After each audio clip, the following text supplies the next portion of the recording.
Hey everyone, welcome to another video, and today we will conclude chapter 1. There's a few more things that we need to cover before we enter into the next chapter.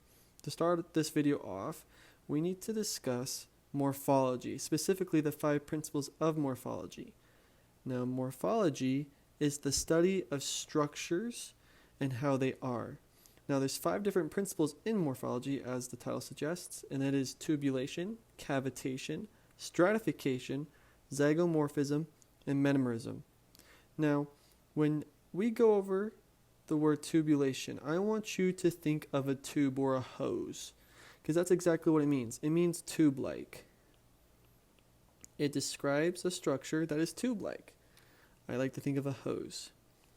And what's interesting about tubulation is that it is continuous from organ to organ. So I'm just going to write that down. Organ to organ. An example of this, you have your esophagus, and your esophagus leads to your stomach. And then your stomach leads into your duodenum, and then it goes into your jejunum, and then your small and large intestine, and so on and so forth. This is a prime example of tubulation. It's a continuous tube-like structure that goes from one organ into another. The second principle of morphology is cavitation. And cavitation just means a space. There's cavitation in lots of different organs. In bones, there's a hollowness in them. It's called the medullary cavity. Your nasus has an opening to it. That's called the nasal cavity. So cavitation is literally just a space. Now it differs from tubulation in that it does not go from organ to organ. Okay? It's within its own self. Okay? So for example, the thoracic cage has a hollowness to it. It's called the thoracic cavity. Now it holds several different organs such as the heart, the lungs, the diaphragm. So that is an example of cavitation. Stratification. When I say stratification, I want you guys to think of layers. Within an organ. Everything has layers. The alimentary canal has layers. Bones have layers. Your skin has layers. Everything has layers. So here's just a box. We can just pretend it's whatever organ you want it to be, and within it has layers. Okay? Now zygomorphism. Now zygomorphism is a complex term, but it's a really easy principle to remember. Zygomorphism, all it means is bilateral symmetry. What do I mean by that? Well, let's look at this picture that I'm drawing right here. Right here we have a head, and we have an eye here, and we have an eye here. Now if I draw a line down the mid-sagittal plane, we see that the eyes are zygomorphic. They display zygomorphism. If there's one on this side, there's one on the other. That is bilateral symmetry. Another one is your ears. Your ears display zygomorphism. And that's all it means. Zygomorphism means bilateral symmetry. You can also think of, your superior limbs as zygomorphic, so on and so forth. Okay? Last one, metamerism. Now, when I say metamerism, or you hear the word metamerism, I want you to think of stacking. Now, what do I mean by stacking? Well, there's several organs in the body that are similar in structure, that's important, and they seem to stack on top of each other. For example, we have our vertebrae. They're kind of block shaped, and they stack on top of each other. Okay? We have phalanges in the hands, and they also stack upon each other. Okay? This is just a crude drawing of a phalange. Okay? I'm not a very good drawer. But that's okay. And that's it. Those are the 5 principles of morphology. Tubulation, cavitation, stratification, zygomorphism, and metamerism. Not too hard, not too complex. These are the tricks that I suggest you learn. Tubulation is tube-like or like a hose. Cavitation is a space. Stratification is just layers within an organ. Zygomorphism is bilateral symmetry if you drew a line down the mid-sagittal plane. And then stacking. Stacking represents metamerism. Okay? Perfect. Moving on. We have levels of organization. in a human. Now, why do I put it in a human? Because there's some organisms that aren't as complex as us, and then there's other organisms that are way more complex than us. So that's why I put that in parentheses. Anyway, so starting from the smallest, working our way up to the largest level of organization, we have subatomic particle. Now, what's a subatomic particle? Well, we can think of a few examples. An electron, protons, you get the idea. Neutrons, etc. Now, when we have two or more of these put together, we have something called an element or an atom. For example, we have helium, we have oxygen. You just have your elements or atoms. Now, when we have more than one atom put together, we start off with inorganic molecules. Now, what is an inorganic molecule? An inorganic molecule is any molecule that lacks carbon.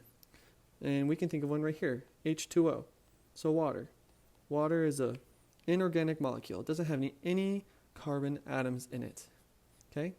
Inorganic molecules aren't as complex as organic molecules, and in this case, they tend to be smaller. Now, when we have organic molecules, it does have carbon, and they can be really complex, like glucose, which has a carbon ring within it. Okay? And like I said earlier, we're working from the smallest level to the largest. So things are going to get more and more complex as we go. Now, when we have several organic molecules put together, we get biological macromolecules. Examples of this could be lipids, proteins, carbohydrates, etc. Okay, there's more examples than the ones I'm listing right here. Now, I think you guys are catching on to the pattern that I'm going to say. If you have more than one biological macromolecule put together, you're going to get an organelle, like mitochondria, nucleus.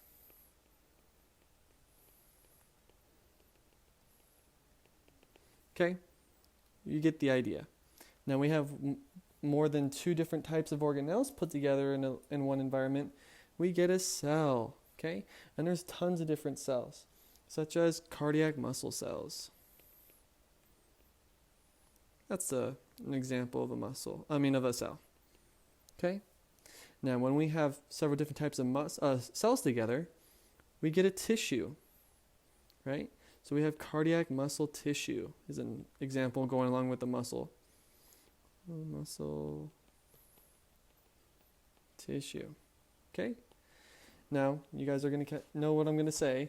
When we put more than one tissue together, we get an organ, like the heart, okay? And then when you have multiple organs together that serve a similar purpose and function, we get a system, just like the cardiovascular system. And that's it. That is all you need to know as far as levels of organization go. Just remember, subatomic particles are the smallest particles, and they work their way up all the way to body systems. Now, real quickly, I just want to cover a few things when it comes to tissues. In the human body, there are 4 basic types of tissues, and they are the following: muscle tissue,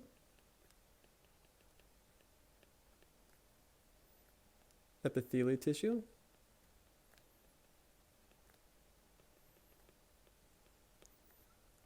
nervous tissue,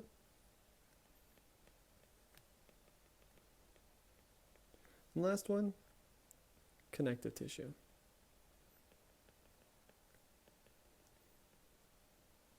Now, what is the purpose of these tissues? Well, muscle tissue, as you can imagine, is responsible for contraction and movement. Epithelial tissue is responsible for protection, as well as secretion of certain fluids, such as sweat glands. They secrete fluid. Mammillary glands, they secrete milk. These are all within epithelial tissue. Nervous tissue is responsible for conduction, action potential impulses, and lastly, connective tissue is to connect things, hold things together. Connection. Yep.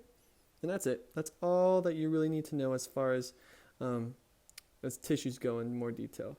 That there's 4 different types, and that their purpose are contraction, protection, conduction, connection. Epithelial tissue also secretes.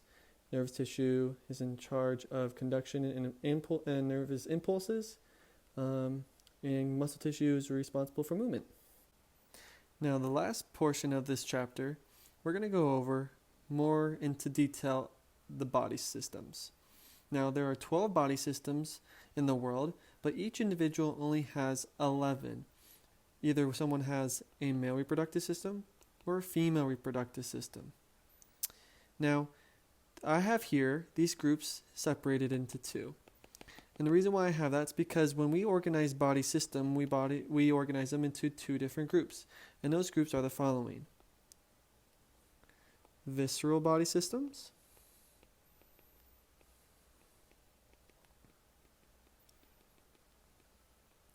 and then we have somatic body systems.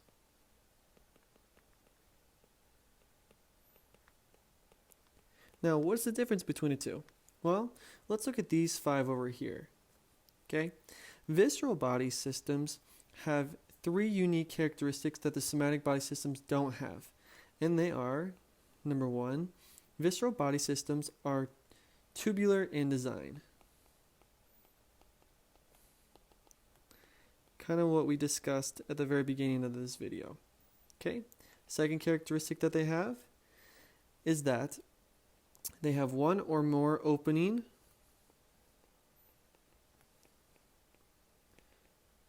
to the body's external surface. For example, your mouth is an opening of the body's external surface. Your anus is another one. Those are some examples. And then the last one is that they have a specialized lining called mucosa, or they have a mucosa-lined membrane. Mucosa. I'm just going to write mucosa for short. Now, somatic body systems may have 1 or 2 of the characteristics that the visceral body systems have, but they don't have all 3. For example, you have the integumentary system, which is basically hair, skin, and nails. They're not tubular in design, they don't have a mucosa lining, and they don't have 1 or more opening to the body's external surface because they are on the body's external surface. Let's look at the muscular system. Not tubular in design, so it can't be a visceral body system. Nervous system. It is tubular in design in some regions. It may have mucosa lining, but it doesn't have an external opening to the body surface. So you can see in these trends the difference between the 2 groups, between visceral body systems and somatic body systems. And that's it. That's all you need to know as far as body systems go. That there are 12 body systems, 11 body systems in each individual, whether it be male or female reproductive systems, and that body systems are separated into 2 groups, visceral body systems and somatic body systems. Visceral body systems are tubular in design. They have 1 or more opening to the body's external surface, and they have a mucosa lining. In somatic body systems, they may have 1 or more, but they don't have all 3. And this completes Chapter 1.